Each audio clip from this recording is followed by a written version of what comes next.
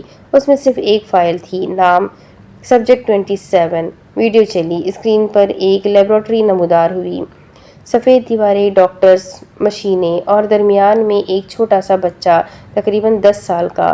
دانیال کا سانس رک گیا کیونکہ وہ بچہ خود دانیال تھا۔ ویڈیو میں ایک ڈاکٹر کہہ رہا تھا، سبجیکٹ 27 کی یادداشت کامیابی سے تبدیل کر دی گئی ہے، پرانا ریکارڈ ختم، نئی شناخت فعال۔ حارث نے حیرت سے دانیال کی طرف دیکھا۔ دانیال کے ہاتھ کانپ رہے تھے، مگر اصل جھٹکا ابھی باقی تھا۔ ویڈیو کے آخری حصے میں ایک آدمی اندر داخل ہوا۔ کیمرہ اس کے چہرے پر فوکس ہوا اور دانیال کی آنکھیں پھیل گئی، کیونکہ وہ شخص کوئی اور نہیں بلکہ کرنل احمد تھے، اس کے والد۔ اور ویڈیو میں وہ کہہ رہے تھے، اگر یہ بچہ زندہ رہا تو ایک دن پروجیکٹ زیرو ختم کر دے گا۔ ویڈیو ختم، کمرے میں خاموشی چھا گئی۔ اب پہلی بار دانیال کو احساس ہوا، اس کے والد پروجیکٹ زیرو کا حصہ ضرور تھے، لیکن شاید وہ اس کے خلاف بھی تھے، اور شاید انہیں اسی لیے قتل کیا گیا تھا۔ آخری سین۔ اسی وقت حارث کا فون بجا، ایک ایمرجنسی کال، سر۔